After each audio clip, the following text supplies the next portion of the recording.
નમસ્કાર વિદ્યાર્થી મિત્રો, આપણે આજે ફિઝિક્સ પેપર 402માં રેડિયો એક્ટિવિટીના ચેપ્ટરમાં ક્યુ સમીકરણ તથા તેના ઉકેલોવાળું જે ચેપ્ટર છે એના થોડા ક્વેશ્ચન્સ જોઈશું. ઓલરેડી આપણે ક્લાસમાં આખું યુનિટ પતાવી દીધું છે, પણ તેમ છતાં પેન્ડેમિકના કારણે જે ઓનલાઈન લેક્ચર્સ લેવાનું જે સરકારની ગાઈડલાઇન્સ મુજબ આપણે આનું થોડુંક રિવિઝન કે પૂરતું જોઈ લઈએ. તો ક્યુ સમીકરણ તથા તેના ઉકેલો એ ચેપ્ટરમાં આપણે સમજવાનું છે કે ન્યુક્લિયર પ્રક્રિયાઓ શું છે, દળ અને ઉર્જાનું સંતુલનપણું કેવું છે, અને ક્યુ સમીકરણ કેવી રીતે મેળવી શકાય છે કે જેની બે રીતો છે, અને એ ઉપરાંત એના ઉકેલો કઈ રીતે આવે છે, ઉર્જા ક્ષેપક ને ઉર્જા શોષક પ્રક્રિયાઓ કેવી છે તથા તેના થોડાક એક્ઝામ્પલ આપણે જોવાના છીએ. તો સૌથી પહેલાં ક્યુ સમીકરણ તથા ઉકેલો જોતા પહેલાં આપણે સમજીએ કે ન્યુક્લિયર પ્રક્રિયાઓ શું છે. તો કે જ્યારે બી તમારી પાસે કોઈક ટાર્ગેટ હોય, આ ધારો કે તમારો કોઈક ટાર્ગેટ ન્યુક્લિયસ છે, એની ઉપર કેટલાક કણોનો મારો કરવામાં આવે. એ કણો કયા કયા હોઈ શકે?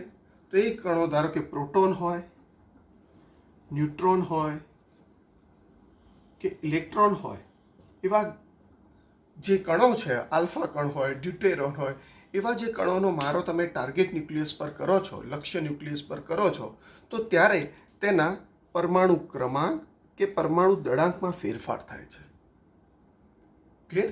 તો કે જ્યારે બી તમારી પાસે કોઈ ટાર્ગેટ ન્યુક્લિયસ હોય, એટલે કે લક્ષ્ય ન્યુક્લિયસ હોય, એની ઉપર તમને જે કણોનો મારો કરો છો એ કણો ધારો કે હોઈ શકે પ્રોટોન, ન્યુટ્રોન, ઇલેક્ટ્રોન, ડ્યુટેરોન, આલ્ફા કણો, એવા વગેરે કણોના મારો કરવાથી લક્ષ્ય ન્યુક્લિયસનું પરમાણુ ક્રમાંક કે પરમાણુ દળાંકમાં ફેરફાર આવે છે.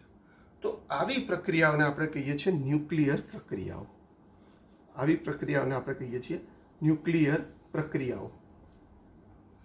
આ પ્રક્રિયાઓમાં શું શું થઈ શકે છે?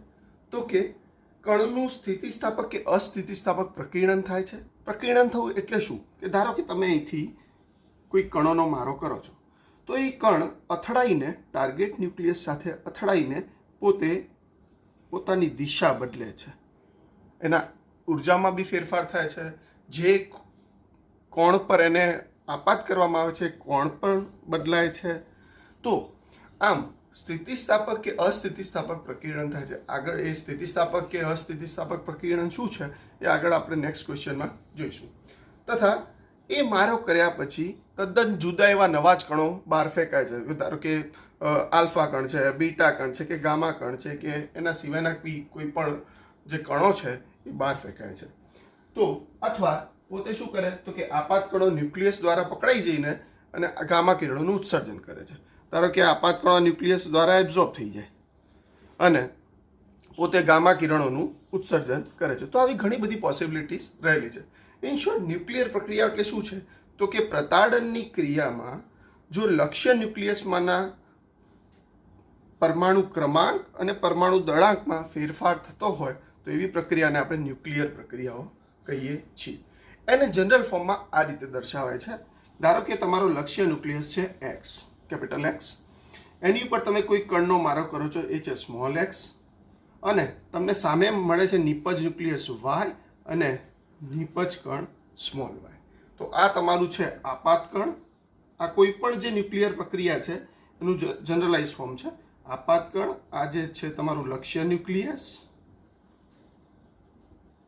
આ જે છે તમારું નિપજ ન્યુક્લિયસ, અને આ જે છે તમારું નિપજ કણ છે. ક્લિયર? તો ન્યુક્લિયર પ્રક્રિયા એટલે શું છે? તો કે પ્રતાડનની ક્રિયામાં જો લક્ષ્ય ન્યુક્લિયસના પરમાણુ ક્રમાંક કે પરમાણુ દળાંકમાં ફેરફાર થતો હોય તો એવી પ્રક્રિયાઓને આપણે ન્યુક્લિયર પ્રક્રિયાઓ કહીએ છીએ. એને જનરલાઇઝ ફોર્મમાં આ રીતે દર્શાવી શકાય છે: small x plus capital x will gives you capital y plus small y. એટલે આપાત કણને જ્યારે લક્ષ્ય ન્યુક્લિયસ પર મારો કરીએ ત્યારે વાય નામનું નિપજ ન્યુક્લિયસ મળે છે અને સ્મોલ વાય જેવા કણો ઉત્સર્જિત થાય છે. અને ઉદાહરણ તરીકે જોઈએ તો ઉદાહરણ તરીકે ઘણી બધી પ્રક્રિયાઓ તમે લઈ શકો છો.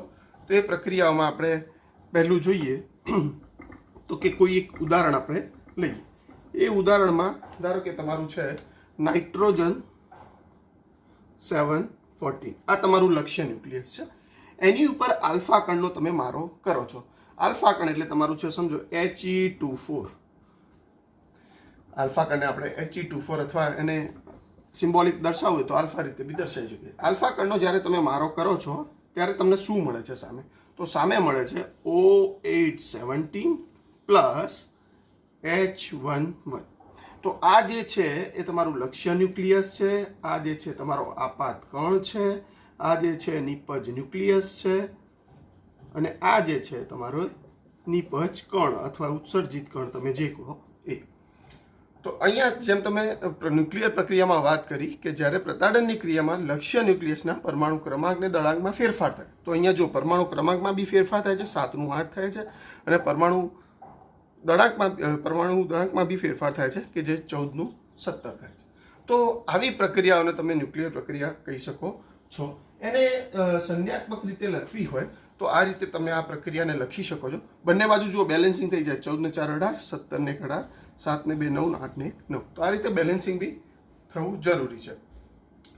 આ પ્રક્રિયાને સિમ્બોલિક રીતે લખવી હોય તો તમે આ રીતે લખીશું. સૌથી પહેલા તમારું લક્ષ્ય ન્યુક્લિયસ લખવાનું, એ છે તમારું N714, અને આપાત કણ કયું છે? આલ્ફા. તમને નિપજ કણ કયું મળે છે?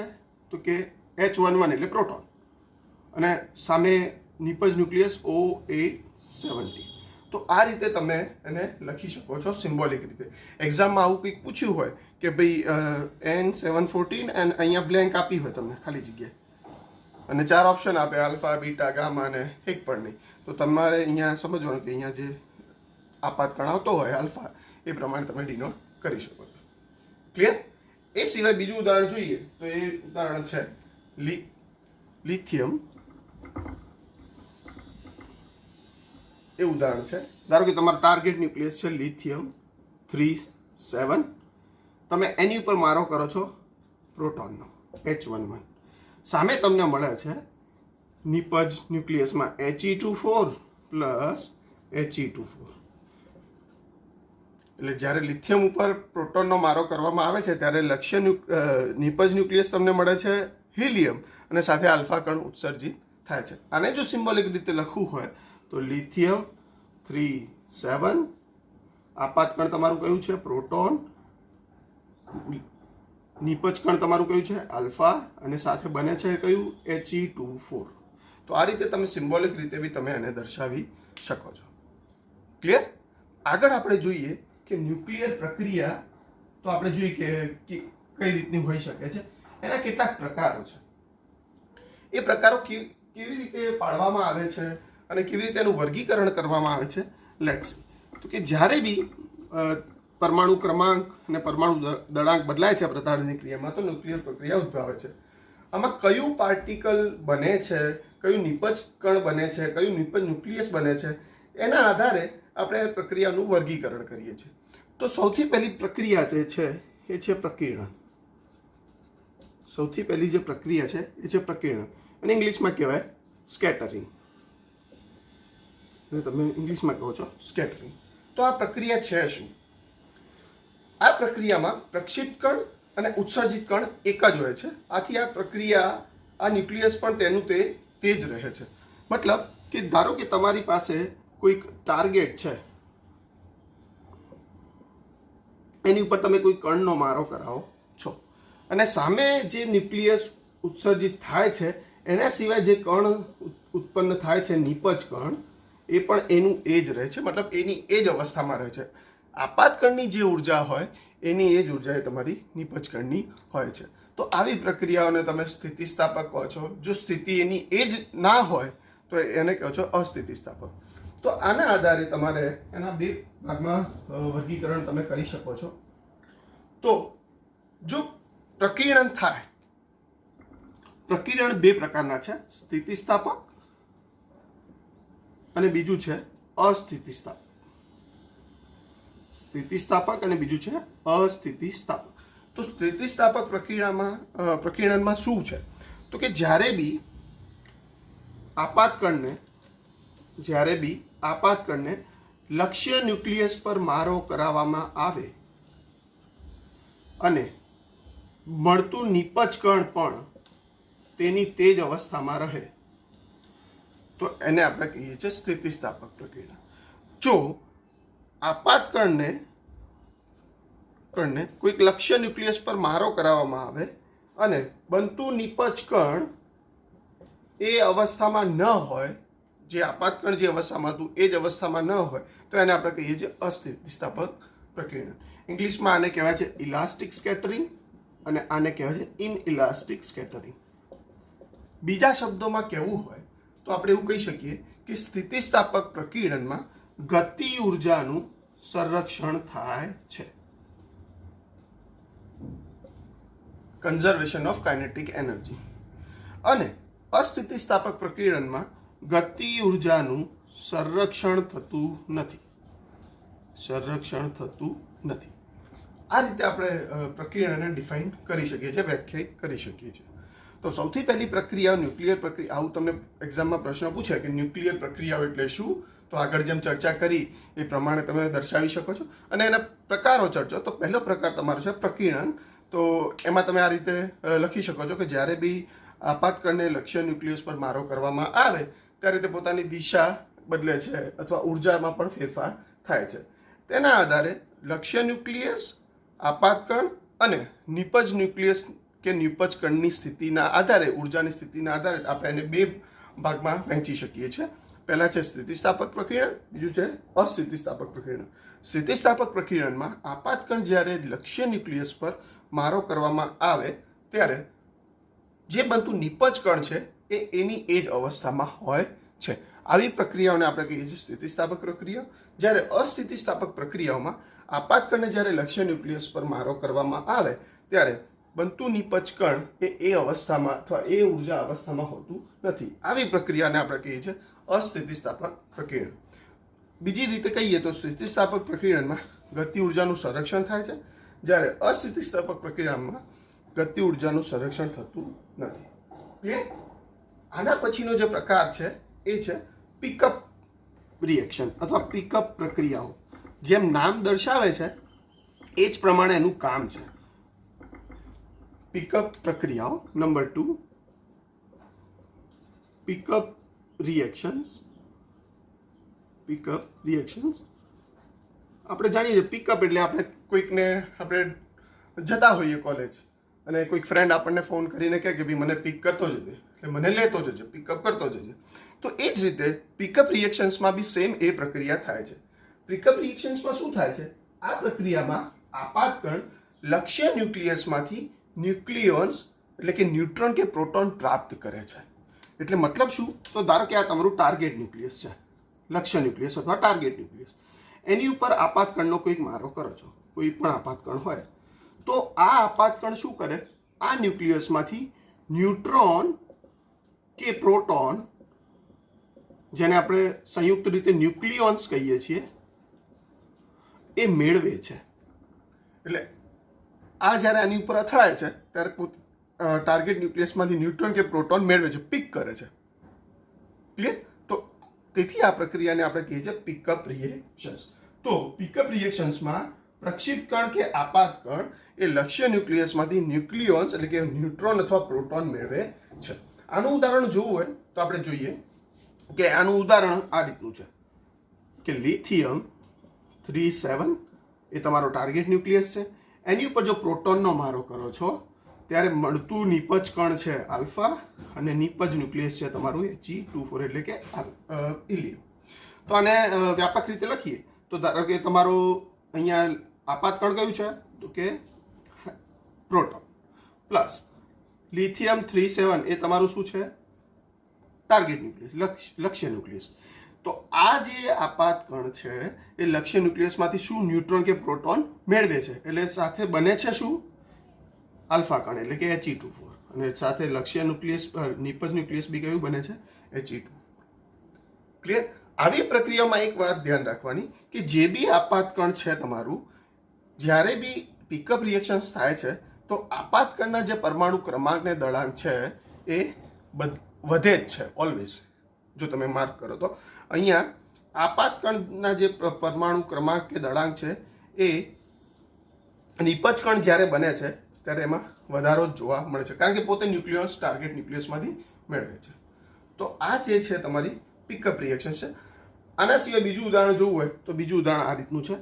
ઓક્સિજન 816, એની પર શેનો મારો કરવામાં આવે છે? H12 એટલે કે ડ્યુટરોનનો. સામે તમને મળે છે શું? કે H13 એટલે કે ટ્રિટિયમ, અને સાથે ઓક્સિજન 815. તો જ્યારે ઓક્સિજન ઉપર ઓક્સિજન O817 પર ડ્યુટેરિયમનો મારો કરવામાં આવે ત્યારે O815 બને છે, પ્લસ નિપજ કણ બને છે H13. તો આ જ પ્રક્રિયામાં જે તમારો ડ્યુટેરોન છે આમાંથી એક ન્યુક્લિયન મેળવે છે, એ તમારો જે તમારું નિપજ કણ બને છે એ તમારું ટ્રિટિયમ છે, મતલબ એના પરમાણુ દળાંકમાં વધારો થયો છે. ક્લિયર? તો બીજી રિએક્શન છે પિકઅપ રિએક્શન્સ. ત્રીજી જે રિએક્શન છે સ્ટ્રિપિંગ રિએક્શન, આની વિરુદ્ધ પ્રક્રિયા. તો સ્ટ્રિપિંગ રિએક્શન્સમાં શું છે? Let's see. તો કે જેમ તમે પિકઅપ રિએક્શનમાં જોયું કે આપાત કણ એ લક્ષ્ય ન્યુક્લિયસમાંથી પ્રોટોન કે ન્યુટ્રોન મેળવે છે, આ પ્રક્રિયામાં નંબર 3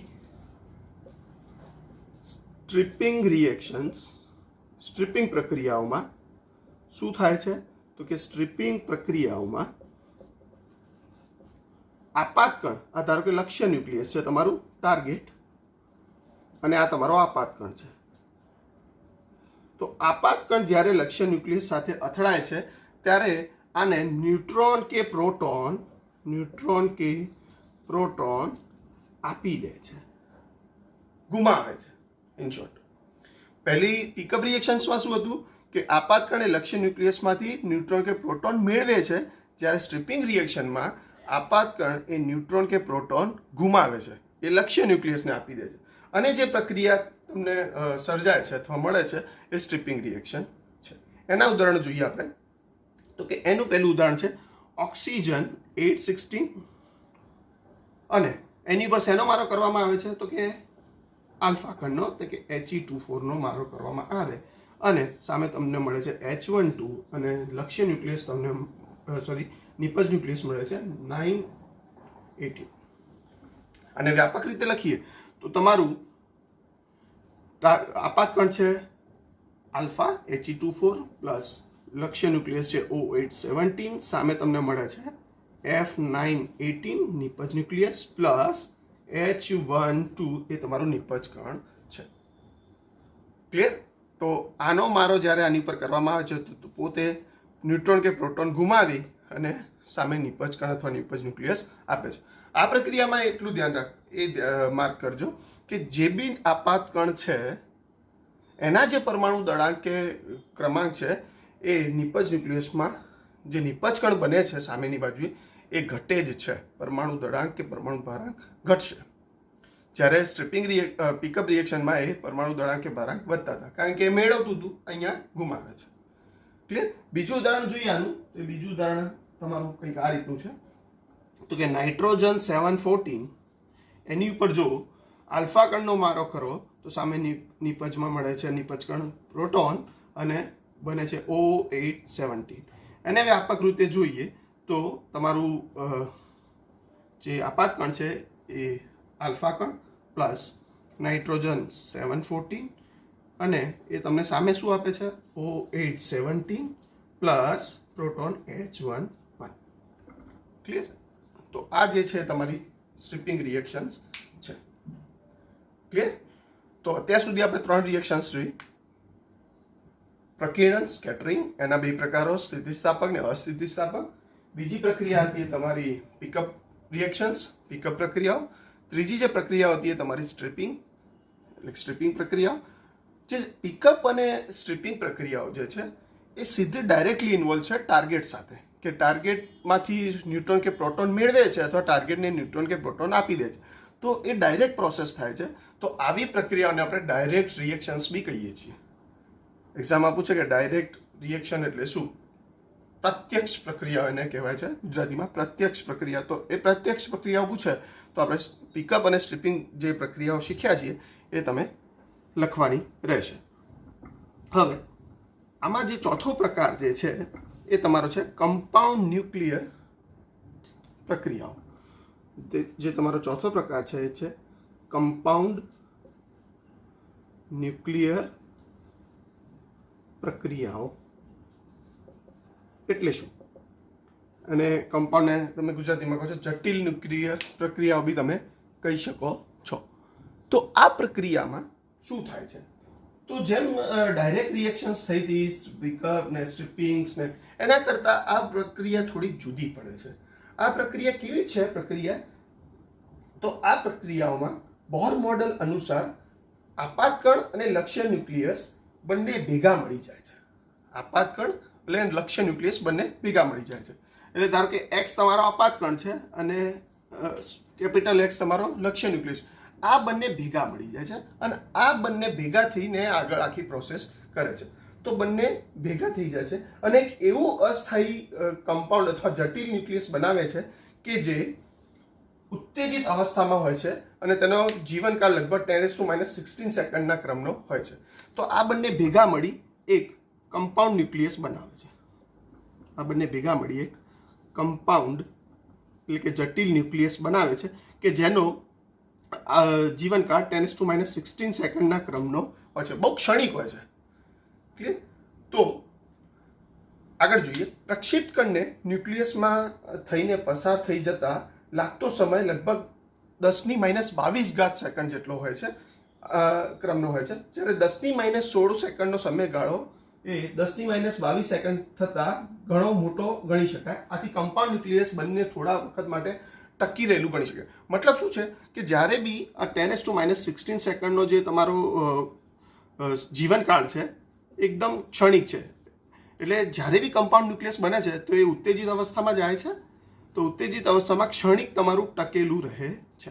ક્ષણિક રહે પછી જ્યારે બી ઉર્જા ઓછી થાય એટલે પાછું પોતે ધરાવસ્થામાં આવી જાય. ક્લિયર?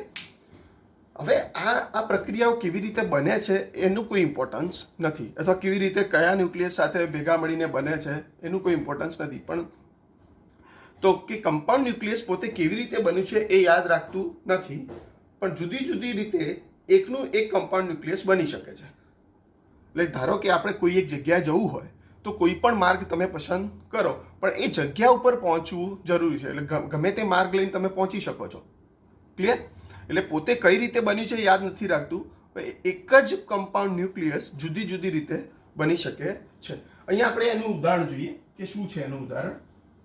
તો એનું ઉદાહરણમાં એક આપણે ઝીંક જે કોપર જે છે, કોપરનું એક ઉદાહરણ લઈએ. તો કોપર ધારો કે તમારી પાસે છે 2963 પ્લસ H11.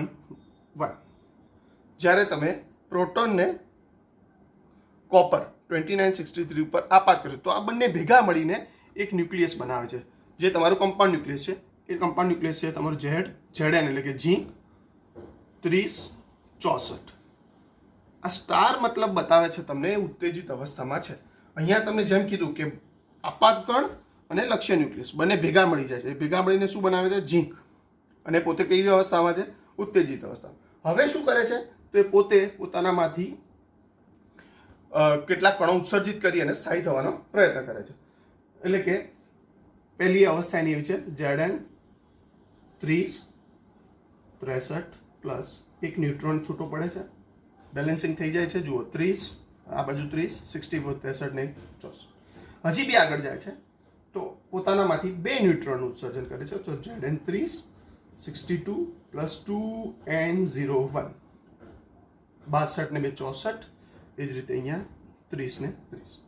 હજી બી આગળ જાય છે તો પોતે કોપર 2962 પ્લસ એક ન્યુટ્રોન અને એક પ્રોટોન પોતે ઉત્સર્જિત કરે છે. તો આ બાજુ જુઓ, આ બાજુ બી બેલેન્સિંગ થઈ જાય. 62, 1, 63 ને 64. આ બાજુ અહીંથી આ 29 ને 30. તો આ પ્રમાણે જ્યારે બી જે પરિસ્થિતિમાં કોપર ઉપર પ્રોટોનનો મારો કરાયો હતો ત્યારે કમ્પાઉન્ડ ન્યુક્લિયસ બને છે અને પોતે અલગ અલગ કણોનું ઉત્સર્જન કરીને ધરાવસ્થામાં આવવાનો પ્રયત્ન કરે છે. તો આ તમારું જે કોપર લઈને તમે ચાલ્યા હતા એ જ કોપર તમને પાછું અહીંયા મળશે. આ એક મેથડ છે. બીજી મેથડ તમારી આ રીતની છે કે ધારો કે તમે અહીંયા લો છો નિકલ. આ તમારું છે નિકલ. નિકલનું જે છે 2860 અને એની ઉપર તમે મારો કરો છો આલ્ફા કણનો He24. તો એ પોતે શું બનાવે છે? તો પોતે બનાવે છે Zn3064 સ્ટાર, જે અહીંયા બન્યું હતું એનું એ જ. સામે હવે જુદા જુદા કણોનું ઉત્સર્જન કરી અને પોતે શું બનાવશે? આ કોપર બનાવવાનો ટ્રાય કરશો. તો સેમ ની સેમ પ્રોસિજર, Zn3063 પ્લસ એક ન્યુટ્રોન, જે આ પ્રોસેસ હતી. બીજી પ્રોસેસ આવી છે Zn3062 બે ન્યુટ્રોન. ત્રીજી પ્રોસેસ છે કોપર 2962 એક પ્રોટોન, સોરી એક ન્યુટ્રોન ને એક પ્રોટોન. તો અહીંયા તમે જુઓ, તમને જે કમ્પાઉન્ડ ન્યુક્લિયસમાંથી જે મળે છે કમ્પાઉન્ડ ન્યુક્લિયસ Zn3064 સ્ટાર, અહીંયા બી Zn3064 સ્ટાર, બંને અલગ અલગ રીતે બને છે. અહીંયા એક વાર કોપરનો ઉપયોગ થાય છે, બીજી વાર ઉપયોગ થાય છે તમારો નિકલનો. તો કમ્પાઉન્ડ ન્યુક્લિયસ કેવી રીતે બને છે યાદ રાખતું નથી, એક કરતાં વધારે રીતે બની શકે છે. તો કમ્પાઉન્ડ ન્યુક્લિયર પ્રક્રિયાઓ તમારી આ રીતની છે. આ જે પ્રક્રિયાઓ છે એને અપ્રત્યક્ષ પ્રક્રિયાઓ એટલે કે ઇનડાયરેક્ટ પ્રોસેસીસ કહેવામાં આવે છે. આ પ્રક્રિયા ફરીથી એકવાર જોઈ લો. તો કે જ્યારે બી લક્ષ્ય ન્યુક્લિયસને આપાતકણને લક્ષ્ય ન્યુક્લિયસ પર મારો કરવામાં આવે તો બંને ભેગા મળીને એક કમ્પાઉન્ડ ન્યુક્લિયસ બનાવે છે, જટિલ ન્યુક્લિયસ બનાવે છે, કે જેનો જીવનકાળ 10⁻16 સેકન્ડના ક્રમનો હોય છે. આ જે ન્યુક્લિયસ છે એ ઉત્તેજિત અવસ્થામાં હોય છે, ત્યાં થોડોક સમય ટકી રહી અને જ્યારે ઉર્જા ઓછી થાય ત્યારે પોતે ધરા અવસ્થામાં આવે છે. કમ્પાઉન્ડ ન્યુક્લિયસ કેવી રીતે બને છે એ યાદ રાખતું નથી, પરંતુ એક કરતાં વધારે રીતે કમ્પાઉન્ડ ન્યુક્લિયસ બની શકે છે. તો અહીંયા એના જુદા જુદા ઉદાહરણ આપણે જોઈએ છે કે જ્યારે બી પ્રોટોનને કોપર 2963 ઉપર મારો કરવામાં આવે તો આ બંને ભેગા મળીને એક જટિલ અથવા કમ્પાઉન્ડ ન્યુક્લિયસ બનાવે છે Zn3064 સ્ટાર. એ પોતે ઉત્તેજિત અવસ્થામાં છે અને જુદા જુદા કણોનો ઉત્સર્જિત કરી અને પોતે ધરા અવસ્થામાં આવવાનો પ્રયત્ન કરે છે. એ જ રીતે અહીંયા નિકલ ઉપર આલ્ફા કણોનો મારો કરી અને પોતે બને છે જટિલ ન્યુક્લિયસ Zn3064, જે આગળ જે હતું એનું જ. તો અહીંયા બે અલગ અલગ રીતે આ જે Zn વાળું કમ્પાઉન્ડ ન્યુક્લિયસ બને છે અને અલગ અલગ કણોનો જે ઉત્સર્જિત કરી અને પોતે ધરા અવસ્થામાં આવવાનો પ્રયત્ન કરે છે. આ પ્રક્રિયાઓ એ પોતે અપ્રત્યક્ષ પ્રક્રિયા છે, એટલે ઇનડાયરેક્ટ પ્રોસેસીસ છે. તો બે પ્રકારની પ્રોસેસીસ આપણે અહીંયા શીખ્યા છીએ, ડાયરેક્ટ ને ઇનડાયરેક્ટ. ક્લિયર? તો આ જ થઈ આપણી ન્યુક્લિયર પ્રક્રિયાઓ અને તેના પ્રકારો. એક્ઝામમાં આ રીતનો ક્વેશ્ચન પૂછી શકે છે કે ન્યુક્લિયર પ્રક્રિયાઓ એટલે શું અને તેના પ્રકારો ચર્ચો. અથવા બીજો ક્વેશ્ચન એવી રીતે પૂછી શકે છે કે પ્રત્યક્ષ ને અપ્રત્યક્ષ પ્રક્રિયાઓ વર્ણવો. ક્લિયર? આગળ આપણે જોઈએ કે ન્યુક્લિયર પ્રક્રિયા જોયા પછી ન્યુક્લિયર પ્રક્રિયાઓમાં દળ અને ઉર્જાનું સમતોલન પણ. દળ અને ઉર્જાનું સમતોલન પણ એ શું છે? તો ન્યુક્લિયર પ્રક્રિયાઓ આપણે અલગ અલગ જોઈ અને વ્યાપક રીતે આપણે કઈ રીતે લખતા હતા? તો કે જ્યારે બી આપાતકણને લક્ષ્ય ન્યુક્લિયસ પર મારો કરવામાં આવે ત્યારે બનતું નિપજ કણ કેપિટલ વાય અને નિપજ ન્યુક્લિયસ કેપિટલ વાય અને નિપજ કણ સ્મોલ વાય છે. હવે ન્યુક્લિયર પ્રક્રિયામાં કુલ દળ અને ઉર્જાનું સંરક્ષણ થાય છે. એ રીતે જોતા તો આઇન્સ્ટાઈને આપણને જે સૂત્ર આપેલું E બરાબર mc². અહીંયા ઉર્જા અને દળ બંનેનો સમાવેશ થાય છે. હવે જ્યારે દળ અને ઉર્જાનું સંતુલનપણું જોવું હોય તો સૌથી પહેલા આપણે એક બાબત ધ્યાન રાખવાની કે જે કણ અથવા જે ન્યુક્લિયસ આપણે લઈ રહ્યા છીએ એની ઉર્જા, એનો વેગ, એનું વેગમાન કેટલું છે એ આપણે સૌથી પહેલા જોઈએ. તો અહીંયા આપણી પાસે છે આપાતકણ. તો આપાતકણ જે છે એની ધારો કે ઉર્જા જે છે એ છે EX, સ્મોલ છે એટલા માટે સ્મોલ EX લીધો છે. એનું જે દળ જે છે એ છે સ્મોલ mx, એનો વેગ છે vx અને એનું વેગમાન છે px. ક્લિયર? ઓકે, આ છે વેગ, આ છે વેગમાન. સૌથી પહેલા આ રીતનું ટેબલ આપણે બનાવી દઈશું. અને હવે આવીએ લક્ષ્ય ન્યુક્લિયસ પર. તો લક્ષ્ય ન્યુક્લિયસ પોતે કેવું છે? સ્થિર છે. લક્ષ્ય ન્યુક્લિયસ પોતે છે સ્થિર. તો લક્ષ્ય ન્યુક્લિયસની ઉર્જા કેવી હશે? 0. લક્ષ્ય ન્યુક્લિયસની ઉર્જા હશે 0. હવે નેક્સ્ટ, એનું દળ છે કેપિટલ mx, વેગ પોતે સ્થિર છે એટલે vx 0, px પણ 0. ક્લિયર? તો આ પોતે કેવું છે, બધું એની બીજી રાશિઓ છે. વેગ vx 0 છે, વેગ px પણ 0 છે, ખાલી દળ એનું mx. એ જ રીતે આ નિપજ ન્યુક્લિયસ પર આવીએ ત્યારે એની ઉર્જા છે ey, એનું દળ છે કેપિટલ my, એનો વેગ છે vy અને એનું વેગમાન છે py.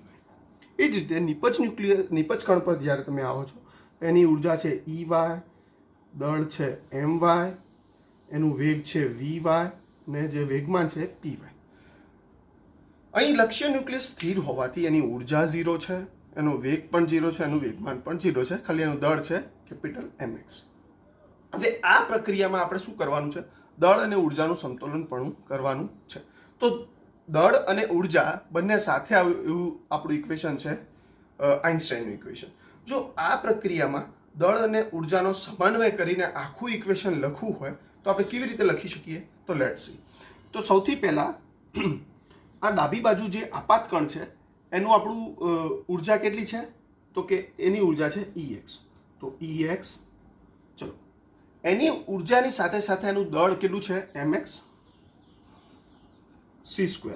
તો આ આખા ઇક્વેશનને મેં સંયુક્તપણે લખ્યા છે ex plus mx c².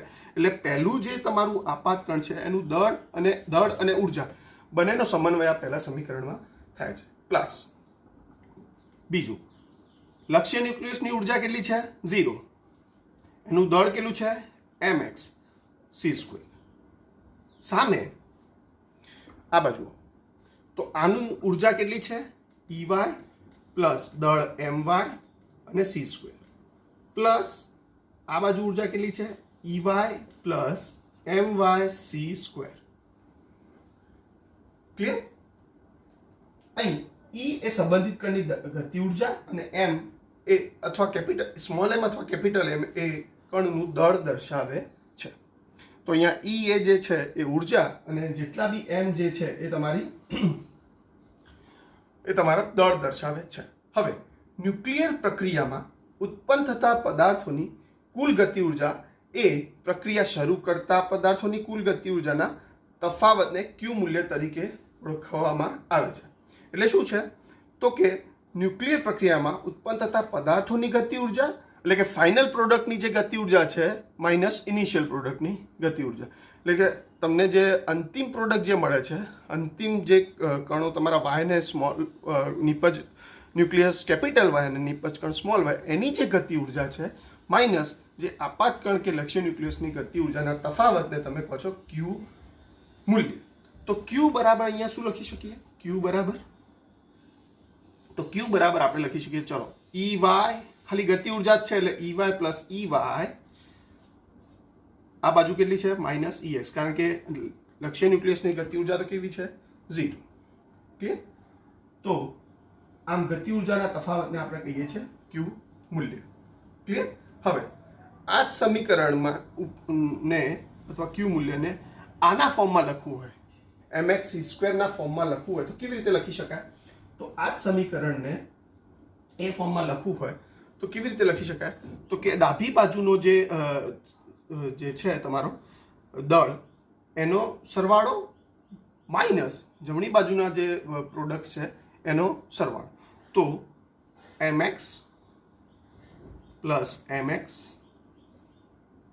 Minus my plus my into c². આની ઉપરથી બી આ તમે ઇઝીલી કહી શકો છો. ધારો કે અહીંયા તમે આ ex ને આ બાજુ લાવો છો, આખા સમીકરણમાં આ જે તમારું સમીકરણ જે છે આમાં આ ex ને આ બાજુ લાવો તો ex એ માઇનસ થશે, અહીંયા થશે ey plus ey minus ex, અને બાકીના બધા ટર્મને તમે આ બાજુ લઈ જાઓ તો my c² એ બધા નેગેટિવ થશે. એ જ મેં અહીંયા દર્શાવ્યા છે. તો આમ Q મૂલ્ય એ તમારું પ્રક્રિયા પછીની જે ગતિ ઉર્જા, જે પ્રોડક્ટ બને છે એની ગતિ ઉર્જા માઇનસ પ્રક્રિયા શરૂ કરતા પહેલા પ્રોડક્ટ્સની ગતિ ઉર્જાના તફાવતને તમે Q મૂલ્ય તરીકે ઓળખો છો. તો જો Q નું મૂલ્ય ધન હોય, જો Q પોઝિટિવ હોય તો એવી પ્રક્રિયાઓને તમે કહો છો ઉર્જાક્ષેપક પ્રક્રિયા, આગળ આવશે આ બી. અને જો Q નું મૂલ્ય ઋણ હોય તો એને કહીએ છીએ ઉર્જા શોષક પ્રક્રિયાઓ. ક્યુનું મૂલ્ય ધન હોય તો ઉર્જા ક્ષેપક પ્રક્રિયા અને ક્યુનું મૂલ્ય ઋણ હોય તો એને કહીએ છીએ ઉર્જા શોષક પ્રક્રિયા. આમ દળ અને ઉર્જાનું સંતુલન પણ અહીંયા જળવાઈ રહે છે. આની ઉપરથી આગળ આપણે મેળવીશું કે ક્યુ સમીકરણ શું છે અને ક્યુ સમીકરણનો ઉકેલ કેવી રીતે આપણે શોધી શકીએ છીએ આપણે નેક્સ્ટ આગળ જતા વાત કરીશું આગળના લેક્ચરમાં. I hope I clear all your doubts and all the best. Thank you.